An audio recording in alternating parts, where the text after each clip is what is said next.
বন্ধুরা আজ একটা দুর্দান্ত রেসিপি করব, জানি না খেয়েছেন কি না, মানে পুরো ফাটাফাটি, বুঝেছেন? কিন্তু পাঁচফোড়ন পুড়ে গেছে। মায়ের একটা সবজি করছি, দেখেন কুঁদরি, ঝিঙে, আলু, বেগুন, এই দেখেন থোড়, আবার কচি লচি সব দেবো। মায়ের একটা রেসিপি। আমার মাকে আলু দেবো না, সুগার আছে, শুনবে না, এই জন্যই। জানেন বন্ধুরা, মায়ের তো সবজি বসিয়ে দিয়েছি।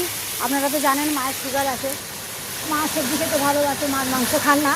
কিন্তু এই চিংড়ি মাছটা না কাল আমি করেছিলাম, এত সুন্দর হয়েছে বন্ধুরা। এটা অ্যাকচুয়ালি দেখেছিলাম ফোনের মধ্যেই, দেখেছিলাম চিকেন, কিন্তু করে ফেলেছি চিংড়ি মাছ। কালকে যে করেছিলাম এর থেকে খুব ছোট ছোট, বিশ্বাসই করবেন না, এত অপূর্ব, এত অপূর্ব, মানে না খেলে ধারণার বাইরে। আজকেও সেম কোর্স করছি, কাঁচা লঙ্কা দিচ্ছি, দেখুন, হ্যাঁ কাঁচা লঙ্কা দিচ্ছি। আর কিন্তু দেখুন আমি আম পুড়িয়েছি, আর পেঁয়াজ 4টে এরকম সাইজের পুড়িয়েছি, রসুন এরকম, এগুলো আমি বেছে নিই। এগুলো পুড়িয়ে দিলে বাঁচতে অসুবিধা হয় না, এই যে এরকম করে দিয়ে দিলে হয়ে যাবে।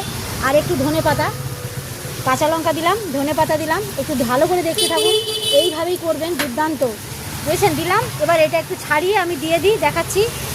জানেন বন্ধুরা, যেমন ঝাল খান তেমন দেবেন, আমি কম ঝাল দিচ্ছি। আমার নাতি কালকে, বিশ্বাস করবেন না, এত সুন্দর, ওই জন্য আজকে না খেয়ে আমি রেসিপিটা করতে পারিনি। আমার না আগে নিজে খাই, তারপরে মানে আমি নিজেও ভাবতে পারি না যে এটা ফোনের মধ্যে চিকেন দেখে আমি চিংড়ি মাছ করে খাওয়াবো, মানে দুর্দান্ত।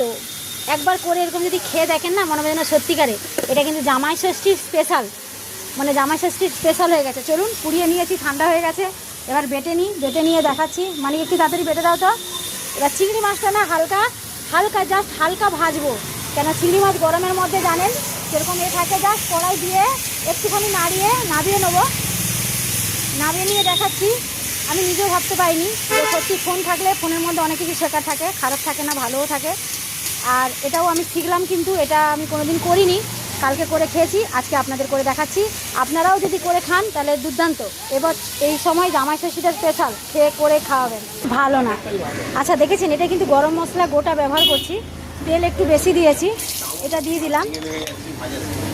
পাঁচফোড়নটা এটা কিন্তু পুড়িয়ে দিতে হবে, চাটু, দেখেছেন আমি কিন্তু কড়াই তেল দিয়ে ওটা দিয়ে দিলাম, এই মশলা যে গ্রেভিটা করে রেখেছিলাম। এবার পরিমাণে হলুদটাও দিয়ে দিলাম, কেন মাছে আমি হলুদ দিইনি। এবার কিন্তু লবণ, দেখেন সব দিয়ে নিই, লং হয়ে যাচ্ছে। আচ্ছা দেখেছেন, এটা একটু এরকম ভেজে নিলাম।